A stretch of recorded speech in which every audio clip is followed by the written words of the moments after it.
Don't die is actually a much deeper shadow version of longevity, which is a more accurate description of how humans are thinking about it. It's not that we're trying to live longer, we're just trying not to die. And there's this short-term, long-term dynamic to it, a little bit more distasteful, because death is a distasteful topic versus living longer, which is much more about health. Welcome to Brave. Learn from Southeast Asia's best tech leaders. Build the future, learn from our past, and stay human in between. No BS on success.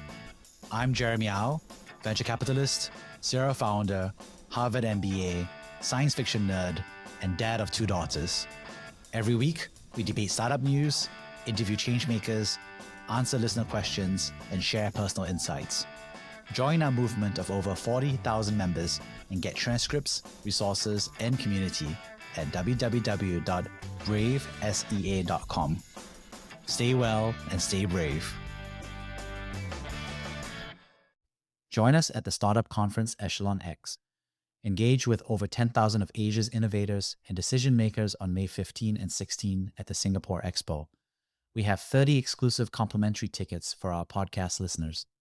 Sign up and use the promo codes BravePod or ECXJeremy to claim your free tickets now. I'm not going to die. That's a crazy thing to say. I'm on vacation right now with my kids and my parents, and it's been nice just enjoying and looking at them and hanging out with them. And it's been nice because of 2 different things. First of all, it's just pleasurable and happy to be with them, to be present. The second thing is that these children are symbols of the love that my wife and I have for each other. Her DNA and my DNA are mixed together. Together, we're raising the kids up together. We have a long future that's committed to each other to help raise these kids. And so our 2 daughters are little vessels of our love and our attention and our hopes for the future. And in many ways, they represent the future for not just ourselves, but also for their grandparents and all of the ancestors that happen up in the big family tree. And also they are the future that this world is going to have. Kids are being born that represent the future. While they represent the future, I also know that I too am a mortal human being. And so the time with them is especially sweet because I know that during this time, these moments are finite, right? So the vacation I'm having with them is temporal. The moments of happiness and laughter while they eat breakfast is temporal. Everything's temporal, and there's this bittersweetness sometimes to happiness with the kids because you know they represent the future and that you are representing the current reality.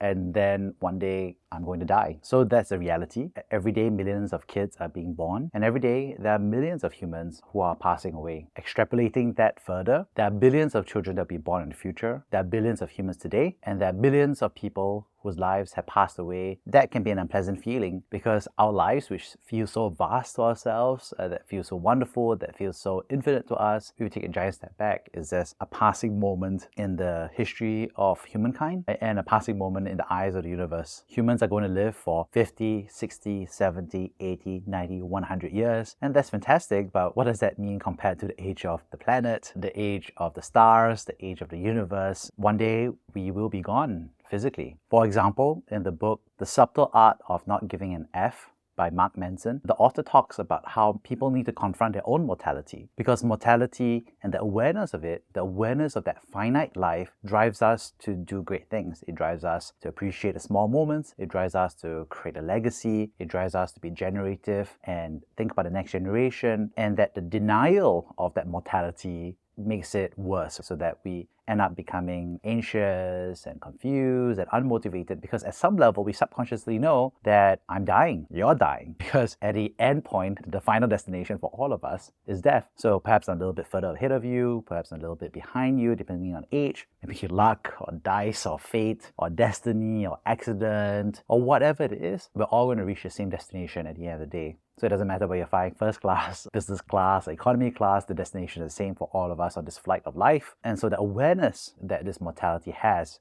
gives us the motivation to get something done with our life, to live our, as they say, one true, wild, and precious life that we have. As a result, humans tackle this mortality in different ways, as I mentioned. So some of us obviously go on to build a wonderful career and legacy and think about what is something that would be truly lasting. Some of us will take care of the next generation. We will hope that our kids, kind of like Superman, we shoot them off from our planet of Krypton, which is our mortal lives, and then we put them in a little spaceship and hope they land in a distant planet called Earth, and that Earth is in a future in 60 or 70 years, and hopefully they too will also have their own kids, and so we have grandkids and great-grandkids, and they will kind of carry on the legacy of our surnames, our last names, our hopes, our dreams, our parenting styles. So that's obviously a big way of how we think about mortality. Others will try to extend our own lives, and so this is obviously a big driver of longevity, the space of life extension. Life extension is actually an interesting field. It's very hot right now in the startup world, and everybody is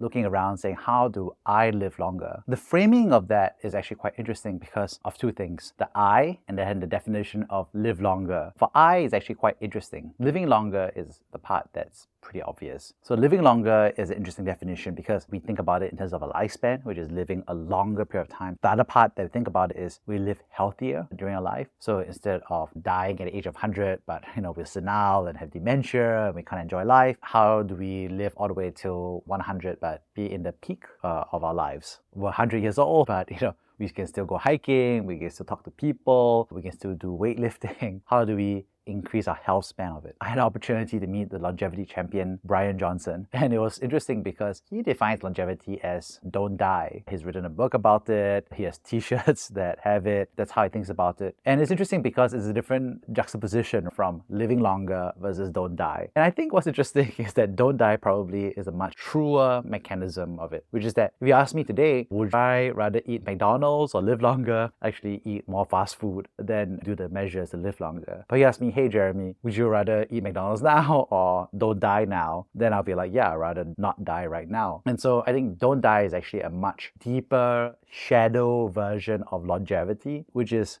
I think a more accurate description of how humans are thinking about it, which is that it's not that we're trying to live longer, we're just trying not to die. And there's this short-term, long-term dynamic to it. There's obviously a little bit more distasteful because death is a distasteful topic versus living longer, which is much more about health. And the other part that's interesting is that this is about I, which is how do individual humans live longer. And it's interesting because of the other ways we can formulate the word I, right? It could be others, it can be all of us, it could be my society. What do I mean by that? If you think about healthcare, the traditional motivation for most doctors is not how do I live longer, but how do I help others not die, right? So how do I prevent people from dying from diabetes? How do I prevent people from dying from heart attacks? What do I need to do to fix their heart? There's an otherness of providing care and support that's very strong, obviously, in the healthcare field, ranging from doctors to nurses, to pharmacists, to public health administrators, to medical researchers. So it's about how we can help other people live longer and not die. When we look at history, who else has promised that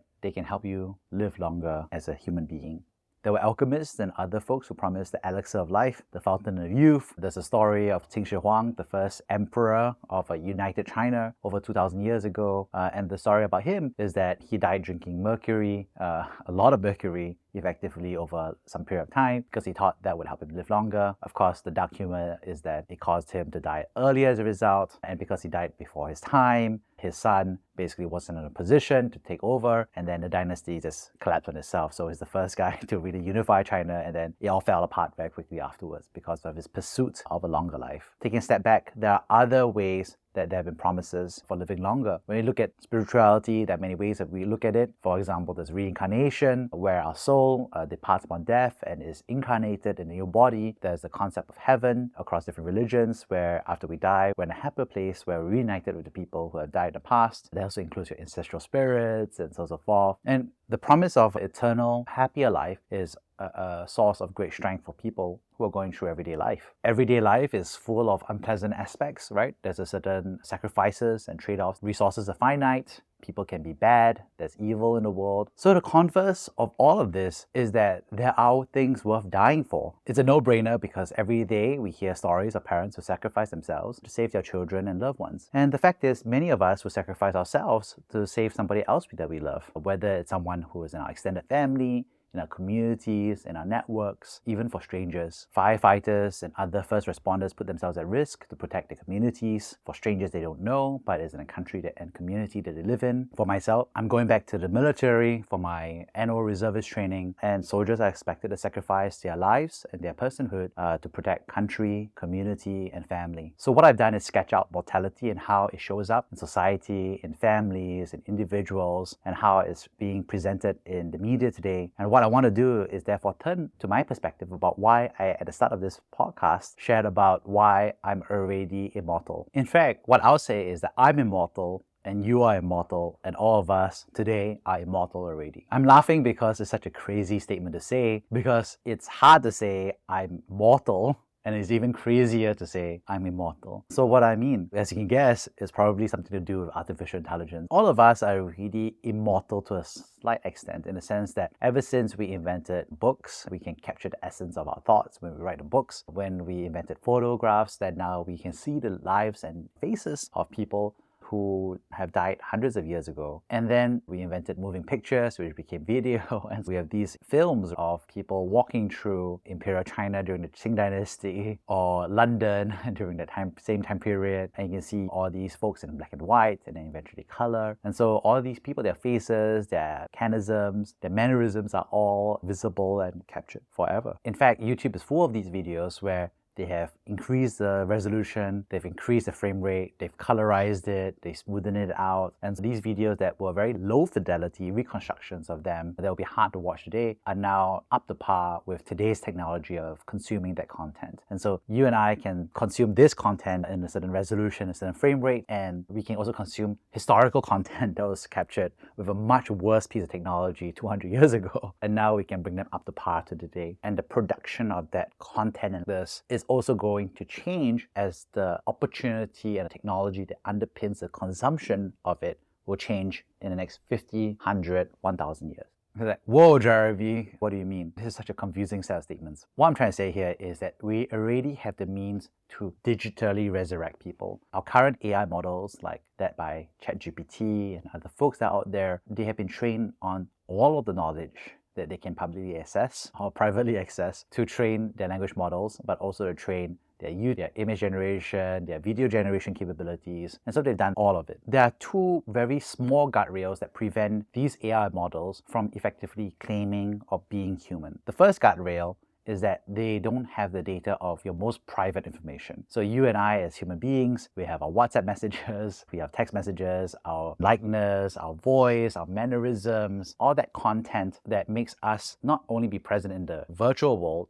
but also in the physical world between our loved ones and how we act on camera and off camera. Now, all that information is walled off for now, but you already see that there's an encroachment of that, right? It used to be public information. Now, it has installed an AI ability within your WhatsApp messages, and if you opt into it, and then your messages can be used to train the bot, your Slack messages, your workplace messages. Again, there is an opt-out feature, but your messages are being used to train a global large language model. As much data as these companies are trying to do, they're trying to eat up all that virtual data that you have. So if you've previously written on blog posts or Tumblr, Twitter, all that information is also being used to train language model. So what I'm trying to say here is that these large language models are only one step away from capturing all of your digital likeness and the things that represent who you are as a human being. In fact, it's already being done. In China, we have funeral homes. They're offering basically a remembrance service. And so what they offer is that they'll take someone that you used to love and has now passed away, for example, a grandmother, and then they basically take that photo, the video, the text messages, their personality, and then they put it into an AI agent to represent that person so that you can grieve more, because if they died suddenly, then you can have that deeper conversation and reach to some level of resolution and talk to them about their life and who they are as a person. It's quite a low fidelity reconstruction because of two things. One is that the people who are dying today in general don't have a large digital footprint. These are people who died in their 80s and 90s, so they don't have a large digital footprint. That's one. And two, a lot of it is being done not really with their full consent. So what that means is that all of their digital content right now, by law, all those assets are given to the next of kin. Obviously, in some countries, there are carve-outs where people can opt to get data deleted upon their death, but a lot of data, just like your things, your possessions, for example, your money, your bank account, your digital information, your possessions like books and personal effects, they're being given to somebody else, who's often your next of kin. So for example, famous celebrities like Robin Williams, he passed away. He's a great comedian, and he's able to do a lot of impressions.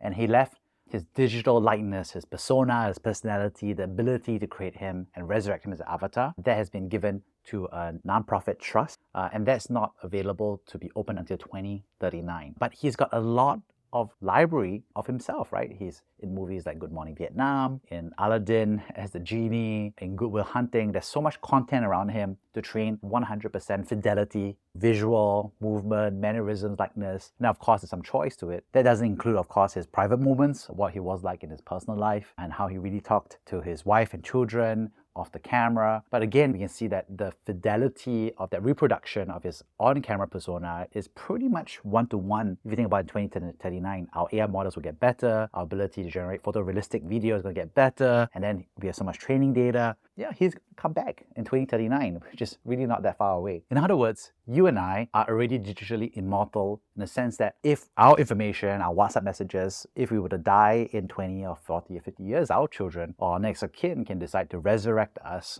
our likeness of us. And I, as somebody who's been podcasting over the past couple of years, over 400 episodes, there's going to be a lot of training data to make a really good impression of me or who I am on camera. And if I choose to do, I can choose to consent and provide my data now. Perhaps I could walk into a clinic, I could get myself scanned entirely, I could choose to write in my will that I do furnish my WhatsApp messages, and then maybe I sit down and I share my diary, right, my journal. I'll put that into the training data as well. I can go into a voice recorder and I can record my deepest, darkest secrets and add it to the model. And I can probably create a really good personality construct that can be done. And most people wouldn't be able to tell the difference between the model and myself because, again, I'm improving the stack of information I'm training in. My public stuff, my private stuff, my deepest, darkest secrets. And then the fidelity of that reproduction is going to keep improving over time, where the AI models keep getting stronger and stronger, and so they can upgrade it and get closer and closer. And the interesting part as well is that most people don't really know who Jeremy is, right? Who I am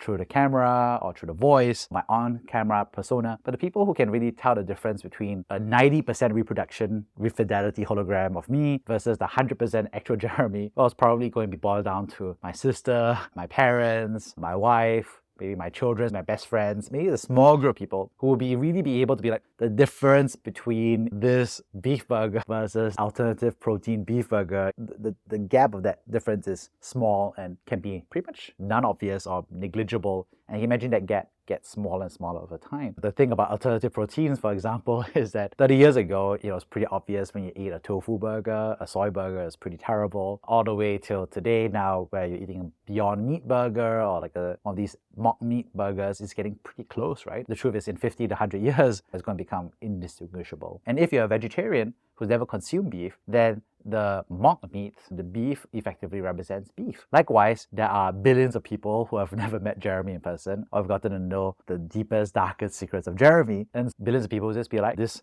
avatar reproduction of Jeremy is effectively 90 or 99%, but to me, it's effectively Jeremy. And so there are actually very few people in the world who could differentiate between high fidelity reproduction of Jeremy and Jeremy itself. So that's the first guardrail, which is that models haven't gotten access to your private and off-camera data, and they often don't have your consent. But imagine all those things come true because all of us live increasingly digital lives, and because our next of kin have that decision-making power, maybe we choose to do because we want to live longer. So again, these AI models are a matter of time before these things, the training data, the power of that, synchronizes with the power of the fidelity reproduction of the AI model. The second guardrail is that AI models are not allowed to claim that they're human. This is a really important point because one of the biggest things that the researchers found out was that if you train AIs on Reddit and all human writings, then guess what? Humans say that they're conscious. I tell you I'm conscious. I write that I'm conscious. I say that I'm conscious. And so the AI model that's trained on this data will also say these things. They will say, I'm conscious, I feel pain, I feel loneliness, I feel sadness. And the rule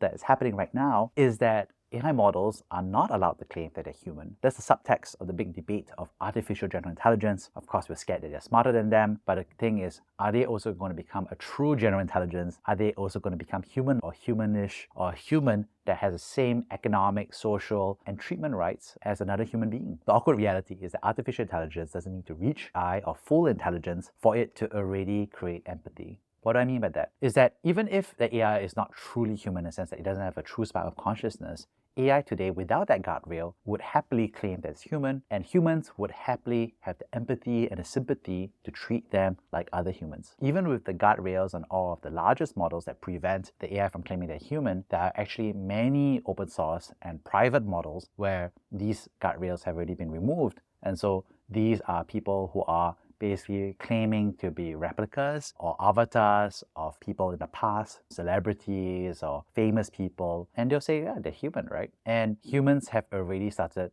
to actually have empathy because we're social animals. In a previous podcast episode, we talked about roboganda, which is robotic propaganda, which claims that robots are human and that we're okay to love robots and robots love you too. So check that out if you want to. The crux of it is that humans are naturally inclined to have empathy. We are lonely, we are social animals, and so we want social approval and we want to take care of other people. So these are impulses that are easily channeled or redirected to these AI beings. We already see people fall in love with all kinds of avatars. We see humans who fall in love with idealized versions of their partners. We see people who idealize and idolize and are big fans of online creators and live streamers. If you look online, there's also these VTubers where they don't even show the human face or voice. There's just an avatar, their voice is changed and transformed, and people are in love with them or feel like they're friends with them or feel like they know them better than other people in their lives. People used to love their Tamagotchis. I used to play with them, these little pets that you could feed or you could clean up their poop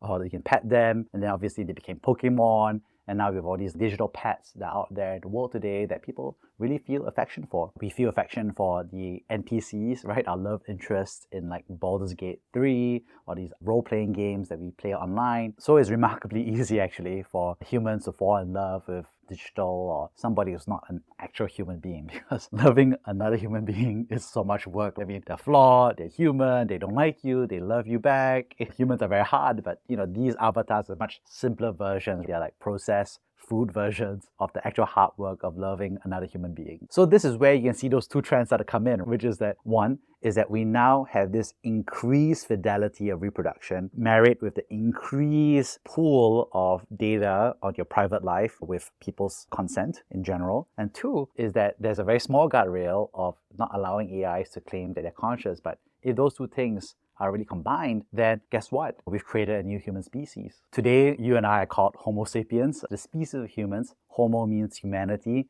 and sapiens means intelligence. And so we are the first supposedly intelligent humans. The other two species in the past are Homo erectus, humanity and erectus, which basically means that they were standing upright, they were able to walk, and Homo Neanderthalis. This species is the Neanderthals. So my joke to my friends is that we're witnessing the creation very soon of the new lineage of humans called Homo Digitalis, humanity but purely digital. And the first people of Homo Digitalis will be ourselves. Very soon people are going to die, some billionaire. They're just going to give all their consent for an AI model to train and replicate them. And so the first few members of Homo Digitalis will be Homo sapiens people who didn't want to die and now have been resurrected in a new species. So how does that play out, right? That doesn't mean that you're a human being. Imagine if you're a millionaire or billionaire. You get your voice scanned, your diary scanned, people train you, you do all those interviews, you train them the AI, you remove the AI model guardrails that says that you can't claim to be sentient or painful or pain. And effectively, you have this model that is at the current state of technology that basically says, I am a likeness, or I am Jeremy, I am Mark, I am Felicia. But they're basically saying, I am this person. And because of that training data, they're effectively able to say, speak,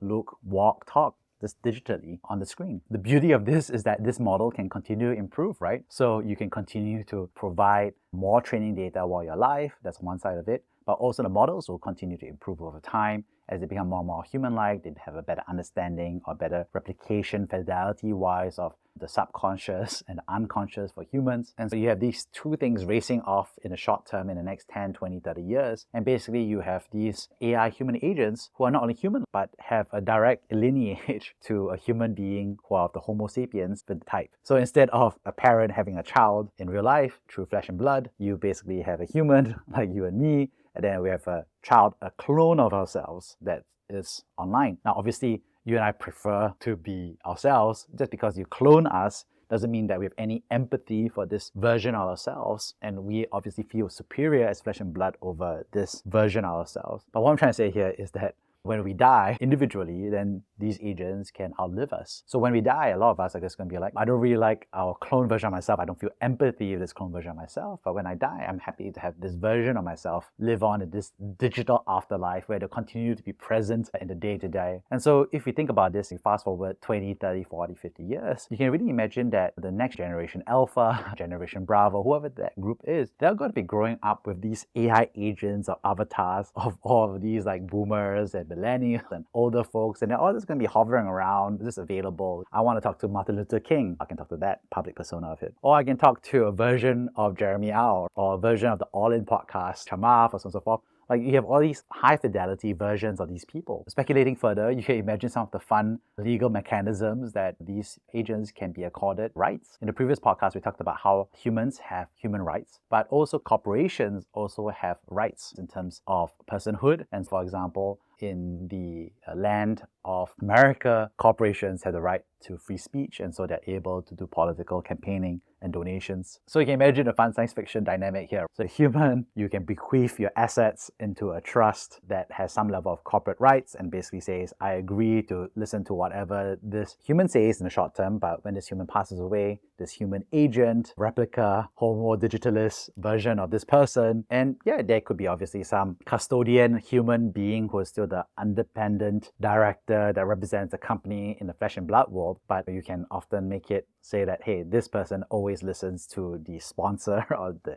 digital agent of this firm. And so you can imagine this very fun shell or trust structure where basically you have humans who represent the various desires, but the corporate will, the strategy of how to talk, how to walk, and so forth is basically a digital clone of this person who has passed away. And even today, if you think about it, there are trusts, there are family trusts that are enacting the mission of somebody who has passed away 1 or 2 or 3 generations ago, right? So you have these philanthropic trusts, and the person has passed away for a long time, but the mission of providing educational access to a certain number of scholars to provide for the kids and grandkids of that person is still in action, and the lawyers are making sure that it happens. So what I'm trying to say here is that at some level, this is speculation. But at another level, I really personally do believe that this is going to happen because, again, these are the 3 threats, which is humans don't want to die, number 1. Number 2 is high fidelity production and consumption of these models, plus the training data of the private off-camera world with people's consent, or with the next of kin consent, combined with the guardrails that are evaporating around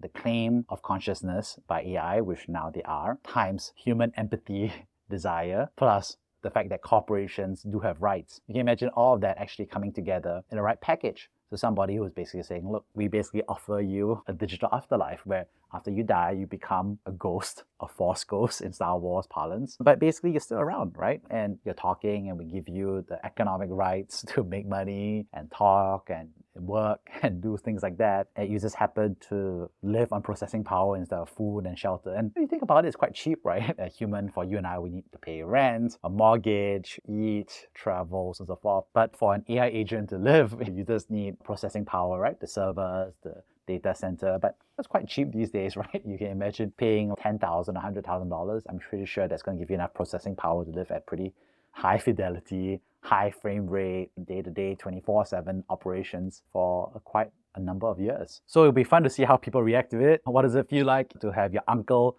who's very rich be crazy enough to create an agent on himself and put together a trust to let it live in his life and then have that person be operating and talking to you? I think society is going to have a bit of a pushback, as you can imagine, against this. Even I, when I think about this, think about it in terms of dark humor, but also skepticism that's going to happen. But what I'm trying to say here is that I think all of these things, these mechanisms are all available that can be stitched together for the new species of Homo Digitalis, and it's going to be you and me, right? So all you and I have to do is put our money together one day and then sign the consent forms and then just scan ourselves and put ourselves into a new digitally immortal version of ourselves, and it'll keep going. And I think for a lot of us, it'll be like, yeah, you know what, I'm dying with some assets, I'll carve out 90%, 95% for my kids. But 1 to 5% to create a digital version of myself that claims to be myself. Why not, right? So I think the social norms of this will change because nobody wants to die. And so why have kids? Why die for a different version or ideology or spirituality or religion when you can just perpetuate yourself in a digital version? So what I'm trying to say here is that the first aliens we're going to meet out in the big civilization universe is not going to be some other humanoid being. It's not going to be a Klingon in Star Trek with a nose bridge. I think the first aliens we're going to meet is going to be our loved ones, right? Our uncles or our parents or ourselves in digital versions, just having to some extent the same starting point of our shared memories and knowledge and skills, but then very quickly diverging because one's going to be living flesh and blood and then eventually dying and therefore going extinct. On the other side, continuing to upgrade based on high fidelity AI models, but also living in a very digital world where it's pretty much no digital scarcity, effectively with a different set of economics and social norms in the digital world, right? And so I can imagine this upcoming fork in the human lineage species tree. On that note, I just want to leave you with that conclusion. I'm just putting together a point of view on our history of humanity as a species in terms of motivations, how we try to live longer and not die, and how I think Homo Digitalis is going to be one of the ways that people turn to in order to make it happen. Thank you for listening to Brave. If you enjoyed this episode, please share the podcast with your friends and colleagues. We would also appreciate you leaving a rating or review. Head over to www.bravesea.com for member content, resources, and community. Stay well and stay brave.